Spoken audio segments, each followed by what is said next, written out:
بسم الله الرحمن الرحيم. الحمد لله رب العالمين والصلاة والسلام على أشرف الأنبياء والمرسلين، أما بعد. عن أبي هريرة رضي الله عنه أن رسول الله صلى الله عليه وسلم قال لبلال: يا بلال حدثني بأرجى عمل عملته في الإسلام، أو كما قال. كتاب رياض الصالحين 209 نمبر باب دے باب استحباب رکعتین بعد الوضوء. باب دے په باره د دې کې چې د اودس نه وروسته 2 رکعاته لمونځ مستحب دي او سنت عمل دی. مومن مسلمان باید په دې باندې عمل وکي. عظیم اجر الله رب العالمین مومن مسلمان ته په دې باندې ورکي. هغه عظیم اجر دار چې جنت الله په دې باندې درکې چې پابندي مومن مسلمان دا په دې باندې وکي. ابي هريره روایت ته چې ان رسول الله صلى الله عليه وسلم قال لبلال، یقینا رسول الله صلى الله عليه وسلم بلال زه ته ویلا: یا بلال، اے بلال، حدثني بأرجى عمل عملته في الإسلام. بلال ماته بیان وکا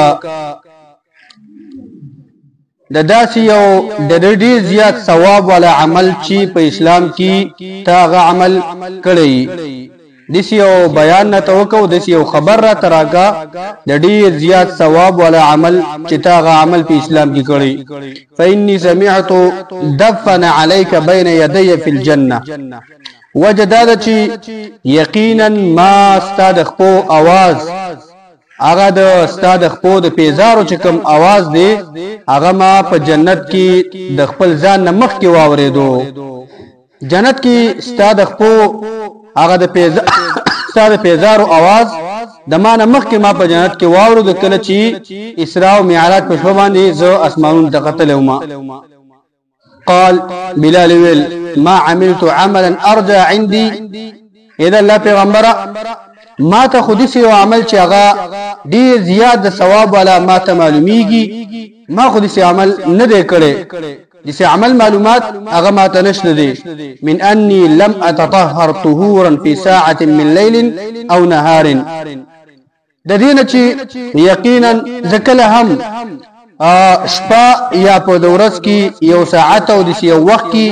ز او دس وکم او ځان پاکما. طهور نه مراد دلته او دس هم دی او د غسل نه دغه شان ته پاکیدل هم دی. کله چې هم زه د شپې یا د ورځې په یو ساعت کې ز او دس وکما الا صليت بذلك الطهور، مگر د دغه او دس نو یا د دغه غسل نه وروسته سکوما هغه زمونږ کوما. ما كتب لي ان اصلي، هغه چې ماته دغه شان د لیکل شوی الله ماته توفیق را کړی چې زه هغه مونږ کوما. زما دا یو عمل چې د یو ماته خمالومیږي او دې عمل باندې ما دوامداری کړی دا چې کله هم زه د شپې یا د ورځې او د سکم زه خامخا مونږ کوما. دا عادت ماته معلومیږي د الله پیغمبره. دا روایت متفقون علیه دی. نو په دې حدیث کې اوله فائدہ دا ده چې دغه شانته د اودس نه وروسته مونږ کول دا سنت عمل دی او دا کول پکار دی ځکه چې دا سبب د داخله دور جنت ته لکه څنګه چې بلال دا به دې باندې داخل شیو. دویمه فائدہ به کې دا ده چې بلال یو عظیم منقبت او صفت او شان دا به دې حدیث کې بیان څومره عظیم انسان دی جنت ته داخل شوی دی. جنت کې د الله پیغمبر صلی الله علیه وسلم دا غیر پیزار आवाज دا ورېدل معنی دا چې بلال د جنتی صحابي د جنتی انسان دی. دریم دا چې جنت دا د الله تعالی مخلوق دی او مؤمن مسلمان په دې باندې عقیده لري چې وسه موجود دی جنت داشتا. او څلورم فائدہ بدا پدې کې دا ده چې استاد لا مربی لا او خون کې دا پکار دی چې د خپل شاګرد نه دي او عمل ته پوسو کی دا شاګرد کې دا عمل موجود وي او د شاګرد نه سي او عمل ته پوسو کی د لپاره ښه عملي شاګرد ترتیزي نور ورګه چې دا ډېر خسته عمل دی بچا دا کوخه نو هغه دې باندې تشویق پیدا شي داغي او د خسته نور عمل نه هم کوي سره دغه عمل او کچې دا عمل خرابي او شاګرد پاغي باندې اقرار وکړي چې او دا زکوما او خراب عملي نو استاد بکار شاګرد هغه داغه نه څه کی منکی نبی اسلام ته ګوره بلا ده داغه د شاګرد دی هغه د پوس کې عمل ماته وخت په اسلام اسلام کې کته ته متاثر او ته په ډیر زیات ثواب ګوري هغه ته عمل خو دو الله پیغمبر د تیزی وکړه چې ګوره په دغه عمل باندې ته جته الله تعالی جنت درکړې دی زګه چې اسلام معراج کې ما ستاره د پیزار आवाज ما په جنت کې وارو درمانه مخ کې هغه ته نورم تیزی ورکړه او تیزی به بلکې ټول امت ته چې دا عمل دا کول پکار دی او بل فائدہ به کې دا ده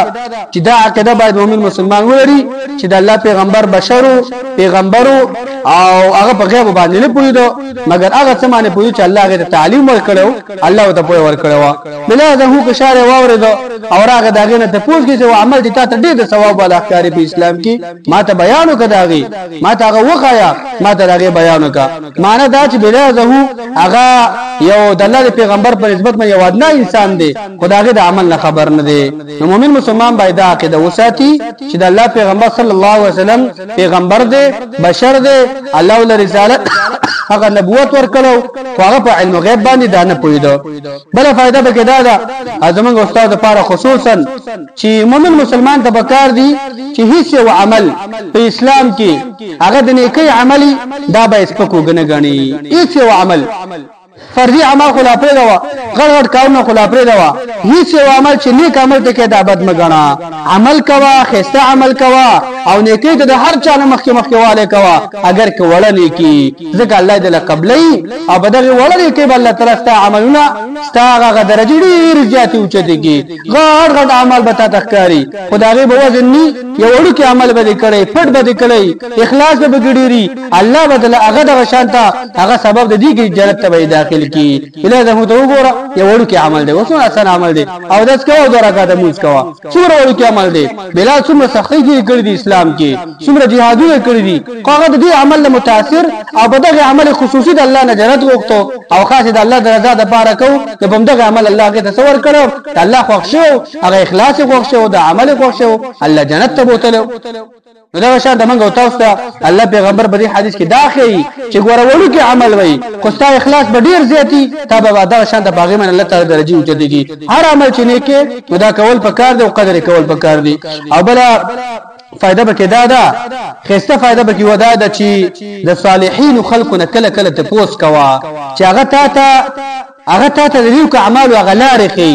نیکو اعمال لاري هغه نیکانو خلقونه ته پوس کوا چې هغه دا خسته عملو توفیق الله دې ته ورکړي مته د بدغه شانته نشي ولاره توخي چې هغه به په خپل جون کې راولي ته باغې تر کمانه زی هغه مر بتا ته جنت دغه شانته ډیر زر ملاوي شي او ګلهونه به الله معاف کوي ځکه نیکانو خلقو ته د اعمال او هغه درجه بندي ورزي نیکانو خلقو ته هغه د اعمال دغه شان ډیر اعمال په اسلام کې هغه ته ته فرض کاری چې کوم یو وکما نیکانو خلقو سره کینی او داغه د شخصي عملون ته پوسو کی چې ته دې کوم عمل کې دې ټکی کوم عمل کې او دې چې عمل ما ته وکړو نصيحت ته وکړه چې زما دا جون به بدل شي هغه ته وخصه نصيحت وکي د خپل عمل یو کردار بتاته وکي هغه مر بستا جون دغه شاده بدل شي په عمل کې الله دې خبر متوسمه کو توفیق راکړي وصلی الله علی نبینا محمد